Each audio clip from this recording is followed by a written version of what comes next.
All right. So I have here in my possession a poster. It's exactly like this one on my wall.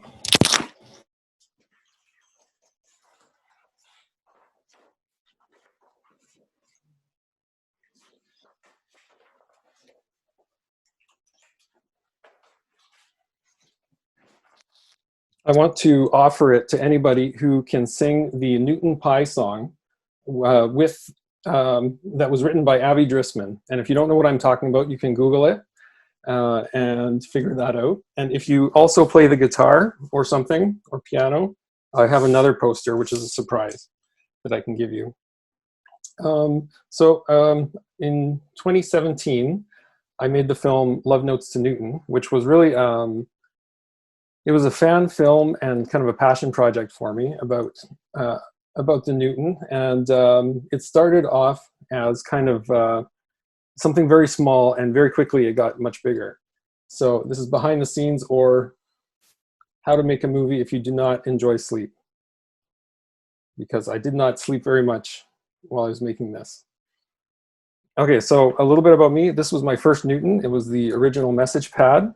I got it in around 96 or 97. I knew about the Newton from Macworld magazine, and I used to dream about having one. And I would look through the classifieds every weekend. And usually I was looking for PlayStation games and stuff like that. But it was kind of like the eBay of the day. And one time I was looking at PlayStation games, and somebody had miscategorized a Newton into the PlayStation games.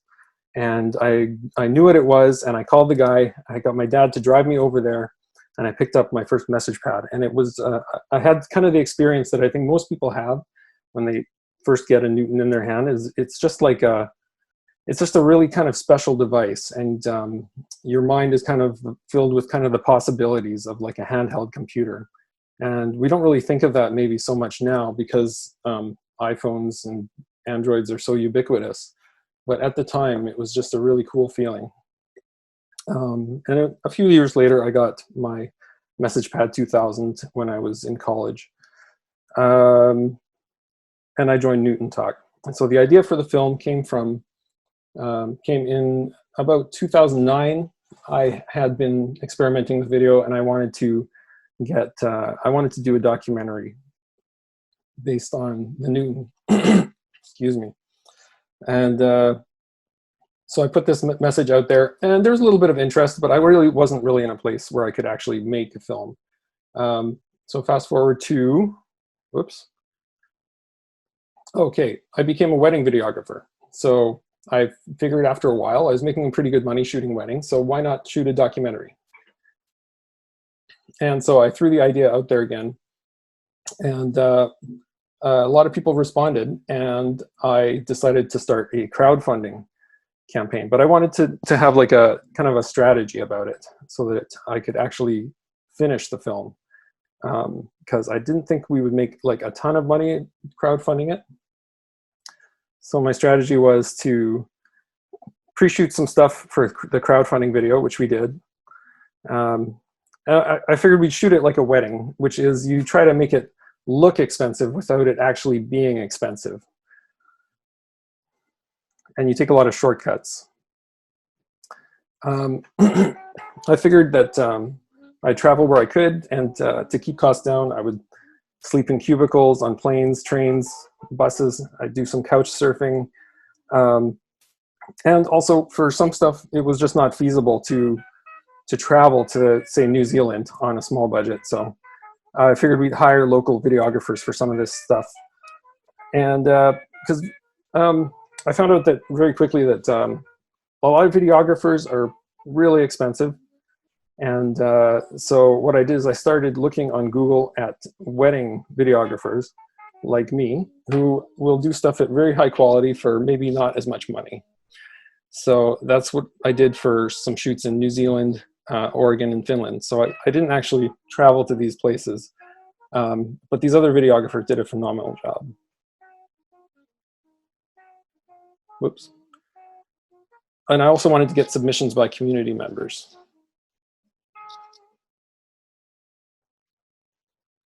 Okay, so I had to do a lot of research, and a lot of it came from the book. Let's see here.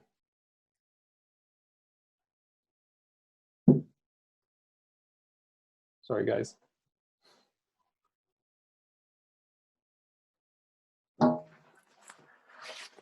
A lot of it came from this book, Defying Gravity. Can you guys see it? Yes. So this is a highly recommended book. You can get it on eBay. It tells not all of the Newton story, but it tells a lot of the last year or two of the Newton story, and has some great photos by Doug Menuez, who I'll talk about later. So I highly recommend that book if you haven't got it already. It misses out on some of the early days of Newton, but overall it's a really great book.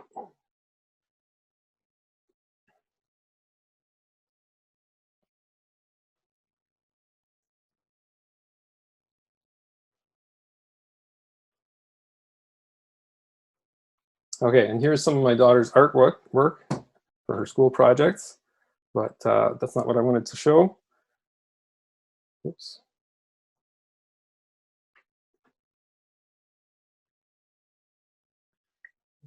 It's good though. Yeah, thank you. I'm glad you responded, because I can't see anybody while I'm doing the presentation, so I assume that you're all still there.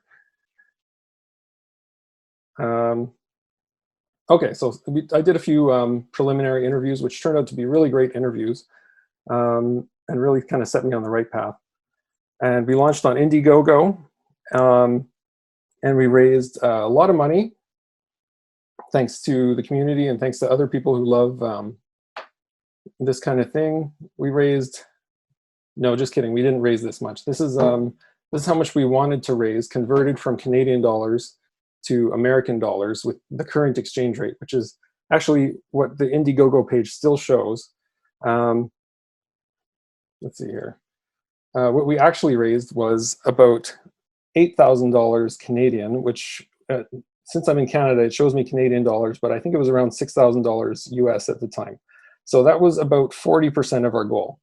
And so the great thing about Indiegogo is that even though we didn't raise our goal, we still got the money. And so I decided that I had decided early on that I was going to make the film at whatever funding level we achieved. And so it was, if we raised $500, I would make something that was much more simple. And if we raised $1 million, obviously it'd be a lot more complex. All right, so we started shooting. I went to Silicon Valley and interviewed Steve Capps in the guest house where a lot of the Newton software was actually written. So that's his guest house. I'm not revealing the address, so you can't go visit, but it was pretty cool. We sat in there and we did the interview. Steve Capps also wrote the Finder and a lot of the original Mac interface. A little computer do that. Well, if you notice, the icon for the clock shows you the real time. I don't know if it does in this version, yeah. But there's a funny story behind that. There's a couple funny Microsoft Newton stories, which maybe I should go into. Sure. But iPhone, until recently, the clock icon did not show you the real time. And that was one of the things. I would send an email to Greg saying, Greg, come on, we did this in Newton. Why aren't you doing this in the iPhone? And he'd give me all these excuses. And but at Microsoft, so Walter and I were hired to do handheld internet. So we went up there full of ourselves about Newton and all this stuff. But very quickly, yeah, we moved on. But they had a pen-based computing team that was going full bore. And so Microsoft is really into product reviews. So that's the classic thing, is you present your product to Bill, and Bill, unfortunately, isn't anywhere near as decisive. In fact, he has zero decisiveness compared to Steve. Mm-hmm. But Bill would listen, and he'd make very thoughtful, very, very intelligent comments. But he would never make any decisions. And that's just the way they evolved. Yeah. So that's what they would do. I was the elder statesman of pen-based computers, so I get an invite to come to a meeting, so I'd go off to whatever building the pen-based computing thing is, and these parade of product managers would say, and then we did this and we do this. So I quickly started forgetting about Newton. So I'd bring my Newton and say, just a second, let me check. And oh yeah, this is the way, because they'd say, well, how did you solve this? And I go, I don't remember.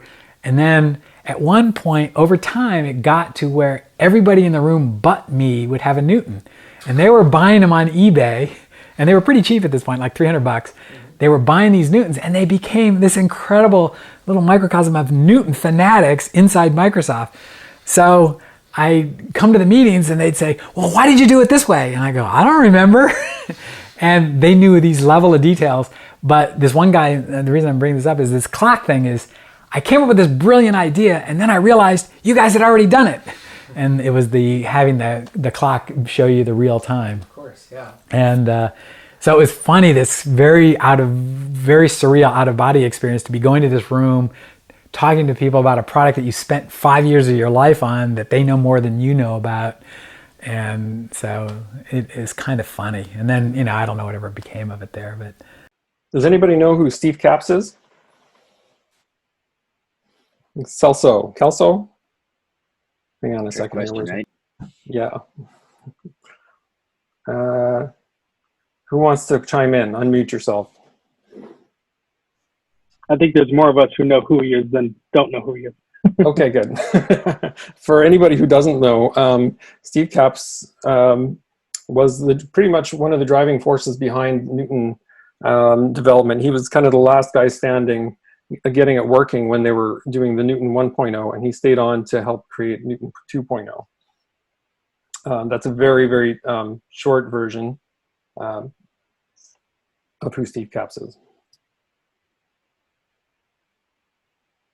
So some of these videos I just wanted to share because they didn't make it into the film, but they're kind of fun to look at, and for people who like Newton stuff. This is James Joaquin. It's a good looking product too. Yeah, the industrial design is beautiful. I believe we used a famous Italian industrial designer who had designed Italian sports cars. Okay, so it's expensive industrial design. Well, that's not a big expense if you can amortize it across millions of hardware products. Of course. But only the best for Apple. Of course, yeah. Does this one turn on? No, it does not. Okay. It did, but these batteries are long gone. Yeah. And I have not been trying to charge them. And the second one here is very similar.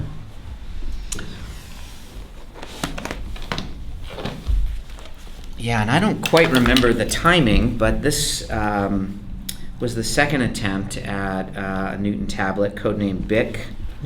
Mm-hmm. What I remember was a strong focus on enterprise usage. And again, these are for verticals like medical or manufacturing, delivery, maintenance, etc. The product had, we'll see on this side, 2 PCMCA slots. This one had a wireless stylus. Mm-hmm. And a much larger screen than the Cadillac that I showed you. Also, much more battery life. It's bigger and heavier with a much bigger battery. It's almost like a little PowerBook Duo. Yeah. And a fancy leather case. Mm-hmm. Cool. So these ones were ones that you worked on a little bit? So again, I was working on the developer tools, and I managed, I think at that time, a 3 or 4 person team within the product marketing organization for the operating system, the developer tools, and the connectivity software that would synchronize your Newton with your Mac or your PC. Most of the work that I did relating to these was with our operating system partners, working with a Sharp, a Matsushita. These were templates, if you will, to demonstrate what our partners could do in terms of extending the form factor. Okay. And I think, that's part of the reason they never shipped. I think the other part is that we could never answer the question, why Newton versus a laptop? Right. When you got to a price point and a size and a weight that started to look like a laptop. Right. I heard there. So for the film, James let me stay in a room in his office and take video of all of his different prototypes and cool collection of Newton stuff.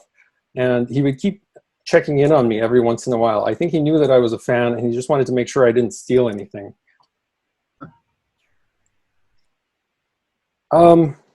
This video, this video I want to play a little bit because Walter Smith is here. We kind of had this paradigm of forms.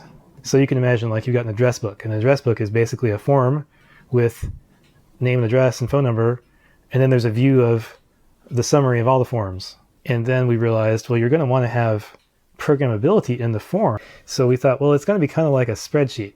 I started writing kind of an expression language. What happened was it got an if-then statement. It got logic instead of just being a straight-ahead formula. And then it got functions. And it sort of accumulated these features until I realized this is actually becoming a programming language. And so at some point I just sort of admitted that it was a language and put the rest of the language in there. So it wasn't like we decided to do it that way. It just a whole bunch of little incremental decisions. And then we suddenly realized, oh, wow, we're writing all the applications in WallyScript. So Walter created the programming language of the Newton called WallyScript or Newton script. And he'll be talking, you can ask him some questions about that later.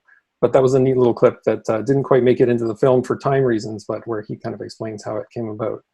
Another cool person that I ended up interviewing was Larry Yeager. And Larry Yeager was a little bit difficult to interview because he just has so much experience in so many different fields.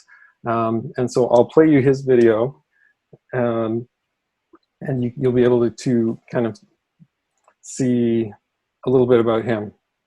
I wrote a program to calculate the performance characteristics of an airplane. And I thought it was low rent and cheating. And I used Horner's lift and drag, which was the classic textbook of the time on how to calculate the characteristics of an airplane. And I just basically took their tables and charts and turned them into tables in the computer. And you'd put in the structural elements of your airplane and how they related to each other, how they fit together, and it would crank through the numbers and spit out performance characteristics of your airplane. But I thought this was chintzy. This was just a hack. I got to Grumman Aerospace, and that's how they did it. Back at Grumman, I'd done fluids flow studies over the space shuttle 6+ years before it existed. We were doing hypersonic 3D flow fields that modeled the shock wave flowing around the thing. And I've got graphs somewhere that show the temperature distribution along the center line of the top of the vehicle that matches the experiment coming from the wind tunnels almost exactly. Digital Productions was just an astonishingly great period of my life. 5 years, 82 to 87. We did the movie The Last Starfighter, which was the first motion picture to use photorealistic computer graphics. Computer graphics had been in films before that, some great ones, but this was the first time that he actually replaced models and miniatures with stuff done in the computer, and presented it as with actors as if it was real life, not like Tron inside the computer or a simulation running on a display console somewhere. That's kind of the kind of thing that had been done before. So we did The Last Starfighter, and we did that one. My software was used for it, but I was mostly focusing on the software at the time because it was one of our first big projects. But then I also got involved in some production work and did the planet Jupiter for the movie 2010, the year we make contact. We kind of missed that, but it came whole form into my brain. I said, I know how to do this. And I talked to Gary Demos about it. And I said, I used to do computational fluid dynamics. We can actually push fluids around, move particles around, and render the particle map back into a texture map and wrap it around a sphere and you can have a three-dimensional flowing Jupiter. And that's what we did. The things besides the artificial life project and the transition over to the handwriting recognition project, I also invented a user interface for Coco the gorilla.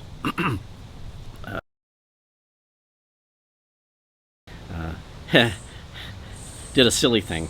I learned 10 words in American Sign Language, one of them being apple. And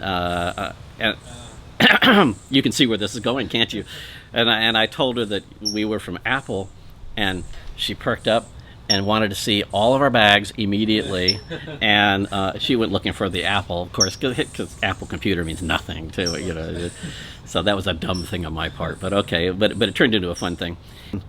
I helped get Max into regular use on Star Trek: The Next Generation. I mean, you know what?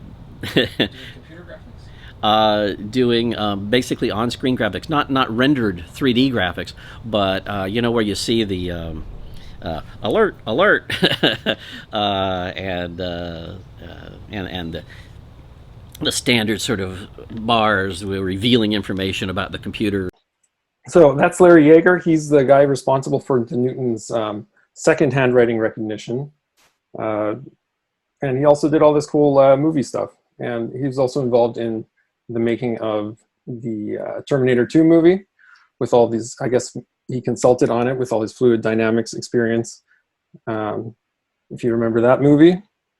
Anyway, part of the film took me to Europe, and to keep costs low, I took a kind of a discount airline through Iceland.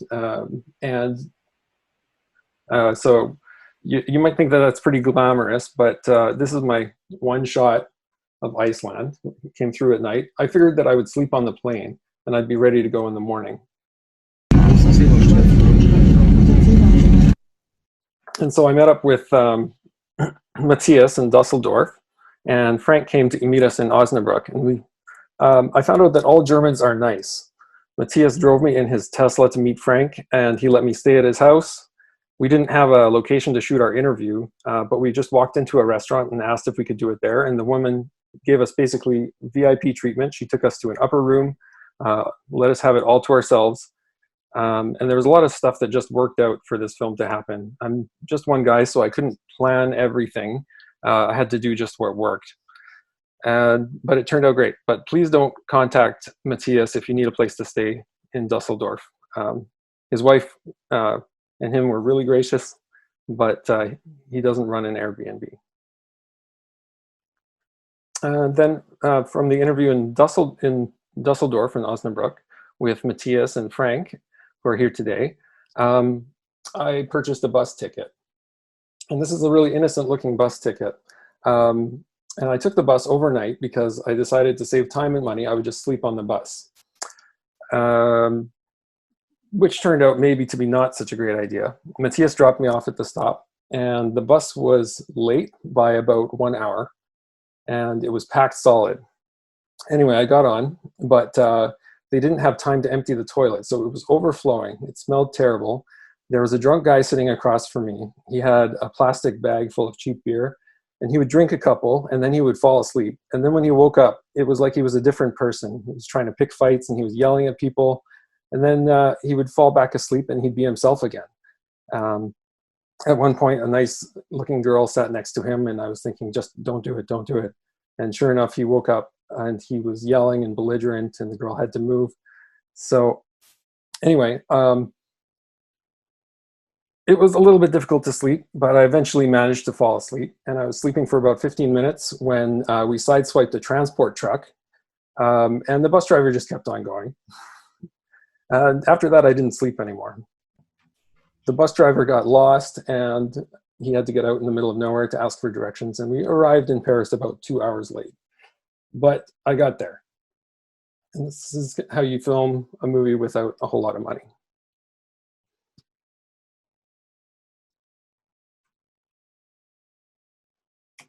There we go. Okay, whoops. So this is a famous Newton photo in Paris by the Grand Arch. And I met up with these guys there to do an interview, and we took the tour of Paris with the Newton. This photo, if you go to the address at the bottom, Doug Menuez has posted all of his photos for free to look at on the Stanford website and the Stanford Library website. And I really encourage you to go look at those because it's an amazing historical resource and you really get a feel for kind of the team later on, especially in the Newton's development of the first Newton.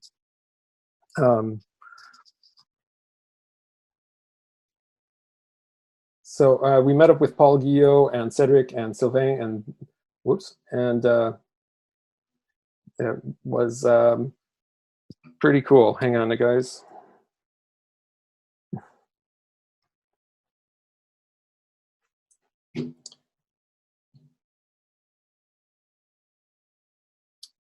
And then to save money, I stayed in this camping place also where you do your laundry on a bicycle and you sleep in these little cubicles. And there's one of them there. And Paul and his wife came and joined me, but they don't look very impressed. Maybe it's because there were also chickens. Anyway, we interviewed Paul Guillot, and he's one of the famous people in the Newton community for developing, among other things, the ATA driver and the Einstein emulator, which is how you run the Newton operating system on modern devices. Anyway, there's a lot more that happened. I'm not very good at taking photos of myself, but at one point we ran out of money, and I figured that was going to be it. I went back home and I started editing. But David Grealish in Arizona had been helping me out, and he did a little featurette that was going to be in the movie, and he deserves a lot of credit for what happened next. I'd had no real response from John Sculley until David Grealish offered to help. He had gotten John Sculley on his podcast a couple of years ago, and he put me back in touch with Sculley.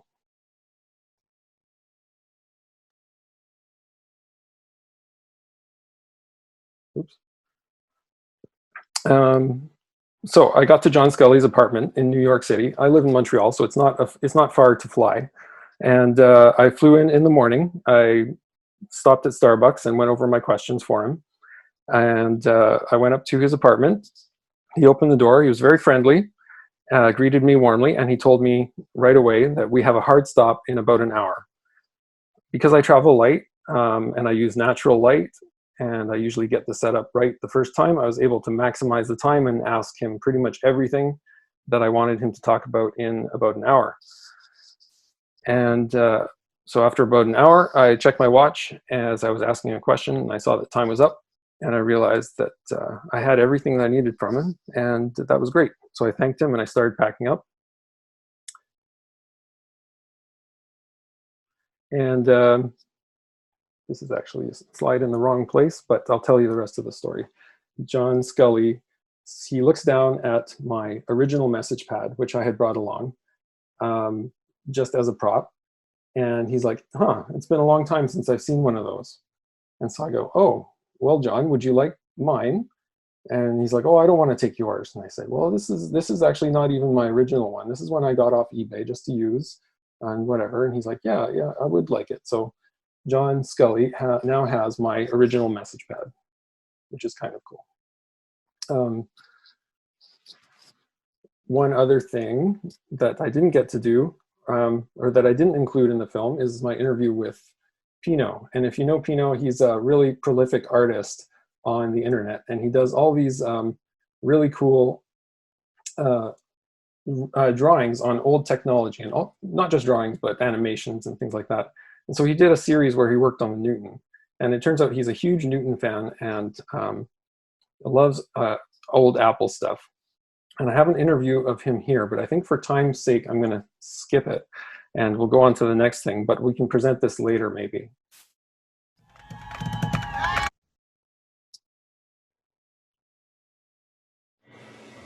Hello. Hello. No, Yes. Do you hear me? Yes, I hear you. I hate to interrupt. Yes, please interrupt me. No, the time. The time. Okay. So you have exactly 3 minutes to finish, and no Q&A for you. Oh Sorry. No. maybe okay. a few questions. So 3 minutes and maybe three questions. Give me 1.5 minutes to finish, and then we'll do questions. No problem. Okay? Yeah. So John Sculley with t-shirt. John Sculley, this is one of the few selfies I did on the trip. John Sculley interview we'll do later. Maybe we'll do that, shoot it later. One thing I want to mention is this was my graphics when I started, and this was the graphics that once Frank Orlando of Orlando Media, he joined and he did a ton of work for free. This is what stuff started looking like, and it really took the production of the film up a lot. And he did a lot of graphics for the art for the t-shirts that we sold, and he did a lot of artwork for other stuff. So we printed all the shirts ourselves because we needed to save money. And there's some more of his work. I think there's actually maybe too much to share since I ran out of time, but I just want to go on to the screening. We had a screening in Max Stock, which was really amazing, but the biggest screening that we had was in Silicon Valley, and that was kind of really cool for me because a lot of Newton people were in the audience. So I just want to maybe leave you with that. At first, I didn't know if anybody was going to show up. And this was what ended up happening. It was just a really packed audience. Everybody seemed to enjoy it. Steve Wozniak, if you're still here, I remember you were there. And there's Steve Capps, Walter, and Woz is back there. And a lot of other people who I'm sure are really important that I don't remember. Or I just didn't meet. So let's open it up for questions. I'll just interject 1 second. It's not a question, but this is Walter. The screening was really fun because it would turn into like a micro Newton team reunion, because actually a bunch of people from the Newton team came, and we ended up going out to dinner and having a great time. We hadn't seen each other for a long time, so thanks for that. No problem. That's right. I remember you guys. You ran off and you ditched me at the hall. I'm just kidding. It's all right. No, I was exhausted. I had to go. I had to leave and sleep. But it was just a really great experience. And thank you, Adam, for providing a place to sleep that night, because I was beyond exhausted. I flew in the morning, and I got on the Cal train, and I got off at the Computer History Museum and took the bus or whatever. And then I immediately ran into Steve Capps. And so there was no chance really for me to rest or anything like that. It was just go, go, go. And so I appreciate that. Okay, guys, so we actually should have a break, but let's say 3 questions. Who wants to ask something? Please raise the hand so I will see, and then we can...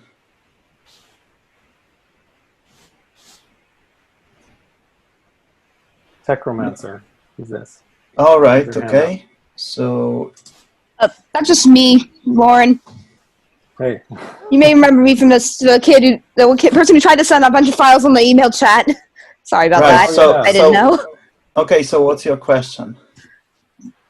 Like, when did the Newton begin to actually sell really well? Because I heard because I wasn't alive in the 90s, as you sadly, but I heard when at first the Newton didn't sell well because people sadly kept making fun of it. It didn't deserve that. But then later on, once the eMate started selling well, then other ones started selling well. Is that true? Is there anybody who was there who wants to answer that question? I can try. Yes, please. I wouldn't say that it ever sold well. But yeah, the first one before, the 3-digit ones, the one before the 2000 came out, were kind of slow because the processor was kind of slow. There you go. And the recognition, it wasn't Larry's recognition yet, so that wasn't so great. And it is true that there were some, there was a famous comic strip about it that made fun of it. And it was in The Simpsons, which is cool, only it was being made fun of in The Simpsons, which is less cool. But it really ended up selling not so much to sort of regular consumers, but more in niches like financial industry, or it was popular with doctors. It was actually popular with filmmakers, but it didn't really ever hit like a mass audience. So and actually back then there wasn't even really a mass audience for any kind of computer as we would understand it today. But it found an audience anyway. Good. I'm just turning the lights on my room. I'll be right back. Okay. In a second. Any other questions?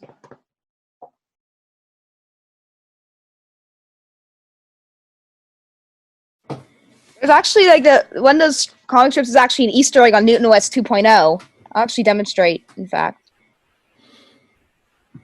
Sure. Hold it up to the screen. Yeah. Let me just go get it ready. All right. Guys, any other questions? Please feel free to unmute yourself and ask Noah. No one? I think having never done one of these presentations really before, I really kind of loaded too much stuff into it. So there's more stuff that I could share maybe later on afterwards, after the conference is over. I might just put a few things on if anybody's interested. Yeah, that'd be great. Cool. Hey, Noah. Yep. Nah. Egg freckle. All right, okay. Let's give a chance to other people. Yeah. Thank you. Hey, Noah, did you shoot it in 4K? I didn't shoot it in 4K, and the reason I didn't shoot it in 4K is it would have really kind of increased the cost. And so my strategy being to shoot it like I shoot the wedding films.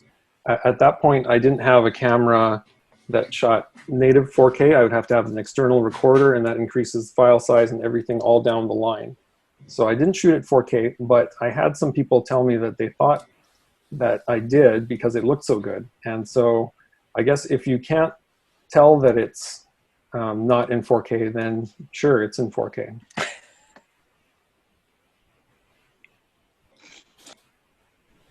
All right, okay. Anyone else? Just a quick and dirty question. I've seen the film. I was just curious whether you shot any footage at the seminal home of Newton and Infinite Loop at the time when you were visiting. Yes. So there's an interview with Adam Tao that takes place there. And so what we did is we just kind of snuck in there. We walked over and I gave him a microphone and we shot it guerrilla style. I had my iPhone and he just, he talked and the quality was actually really great. It was really usable and it was one of my favorite interviews of the film. So we did shoot at Infinite Loop, and there were a couple other times I kind of tried to like sneak some shots, which I don't know why I was so sneaky about it because there's tourists all over taking pictures. But it was just the way I was thinking at the time, I guess. Do you happen to remember which door it was that you went through? Oh, I'm sorry, I didn't go inside. No, I didn't go inside. Is that what you're asking? Well, just coincidentally, and perhaps Walter can refresh our memories. Was it door 3, Walter? I don't know what the door is, but we used to be in building 1, and then we were in building 4, whatever one's opposite 1. It was 4 too. I remember now. Yeah. You know, I actually went there just a few years ago. It was really weird because absolutely nothing about that building has changed since I was there in the 90s. Like, I believe it. They haven't even fixed it. It was in building 5 because building 4 is the library. Oh, right. Okay. Next door. Yeah. Yeah. Next door to the cafe. Yep.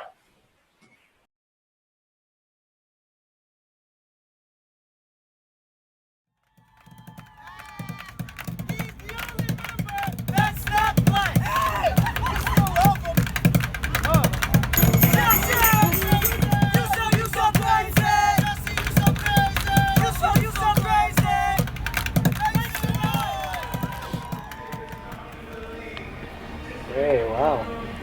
Turn a little bit this way. That's it. That's better than I look like in real life.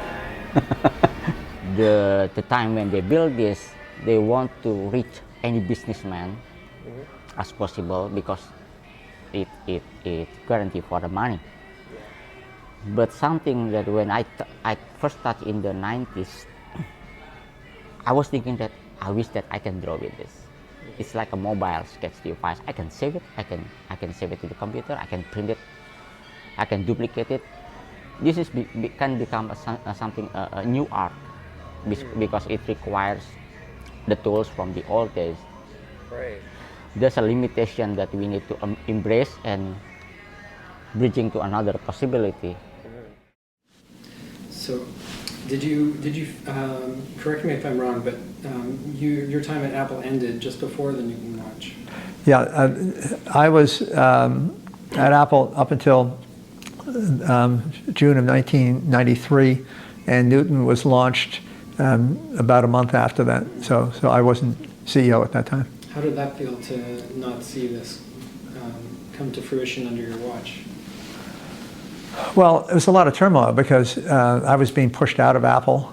There was a major disagreement going on between me and the rest of the team, and eventually the board backed the team, that we should license the Macintosh technology, that we didn't have to worry about designing beautiful products anymore. The industry was not concerned about beautiful products as it had been when Steve Jobs was there and the whole time that I was CEO, but it was going to be about getting the lowest cost hardware out possible, and that licensing the Mac would be the future of the company. I thought it was a really dumb idea.